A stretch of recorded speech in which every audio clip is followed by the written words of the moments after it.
Hello there, coming to you today with a very basic intro how-to video on the XT3000 Sharpener. So without further ado, let's get into this thing. First step is to align the drill bit, so we're going to make sure it's loosely chucked up in there, and we're going to align it in the alignment port here. You want to set the alignment angle to correspond with the point angle of your drill. So you loosen this up, we're working with a 118 degree drill point, so we're going to find 118 degrees here, line it up with the white line, and lock it down. Then when we put the chuck into the alignment port, we're going to pull this lever. These little arms are going to grab into the flutes of the drill. So make sure they're not hitting the margin here. You want them to grab onto the flutes. And insert that, tighten it down. Now we've got our drill aligned. Next step will be to pick our point angle.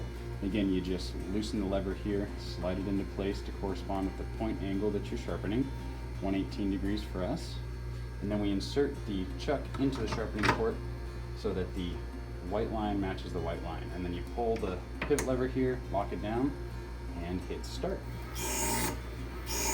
Now the auto version of the sharpener is going to go ahead and sharpen until it notices that there's a lack of resistance on the motor, and it's going to stop itself. So we'll come back when that's done. Sharpening cycle has finished. We have an example of the manual version here.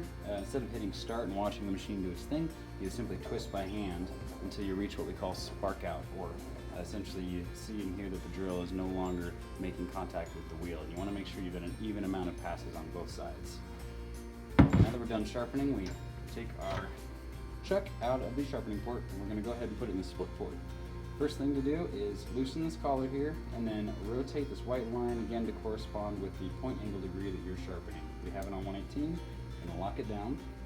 And then we want to set our depth of split. This is the deepest it'll go, this is the most shallow. You always start on the most shallow and then work your way in from here.